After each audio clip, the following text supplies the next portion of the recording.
I just want to give this quote as a lead into the chat, just to remind people of what the end might look like. So one of our clients who currently lives in China sent this little note to us during yesterday it was. Yes, continued calming. This is obviously from China. Yes, continued calming here. February was a really bad month for business, but March is about 70% of last year's performance. Pretty good, all things considered. Next month should be even better, as long as US and other country impact don't have too much impact here. China has shifted focus in most provinces from stopping person-to-person transmission, in brackets because there isn't any anymore, to now stopping people bringing it in. 100% virus testing at airports upon arrival, long delays, but understandable. So that's just one person, Ben, but it's someone who's within what used to be the epicentre that's now on the other side. Yeah, I think they've done an excellent job in the containment side, and also the other essential thing you need to do for these spreads of these is the tracking, the personal tracking, right? So because they are testing everyone that's coming in, they can quickly isolate those people in the event that you do have that. And when you're coming into China, you have to spend 14 days in isolation anyway. So they take you to an isolation hotel.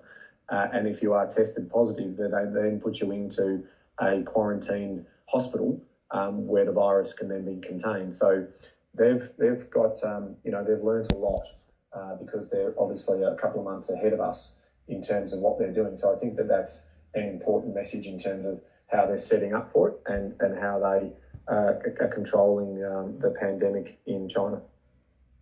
Very good. So this one's from Greg Brimble, who's a very good friend of ours in the business and also on the podcast. Greg's got a question. Any talk from the bank's government on providing relief to investors on investment lending so as to enable them to provide relief to tenants who find themselves in financial trouble? For many owners, they would have tenants they don't want to lose and would like to assist in brackets if required, but may not be in a position to do that themselves, Ben. There was quite a few people who liked that particular post. That was a very popular one. Yeah, this is about getting information and being informed, and that's what we love to do. So the reality is yes, if you are a investor and you have investment mortgages attached to those properties, as anyone who owns a property, there are hardship provisions that are available from your particular lender. So we will put into the show notes and a link to the Australian Banking Association's website, whereby all of the banks and lenders have all of their hardship information up on that, how to go about it, what forms to. It's just really, really helpful site.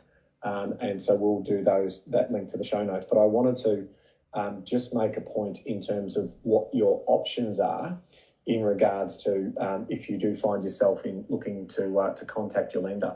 So the first thing to understand is that there are a couple of options you've got.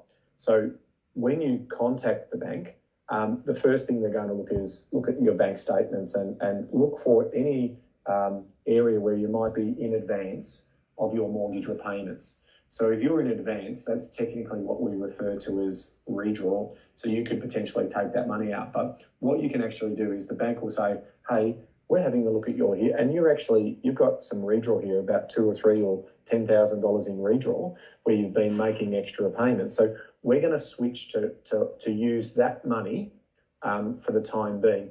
And when that money runs out, then ultimately we'll be in a situation where we'll look again if you need some further assistance. So that's the first one in terms of looking at.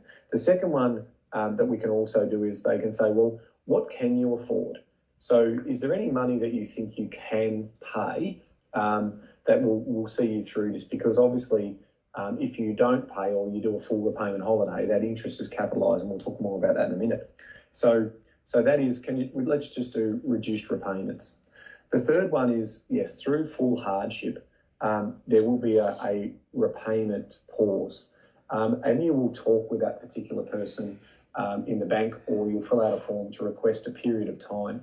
And all the banks are offering up to 6 months of repayment holidays or repayment pause under this hardship provision.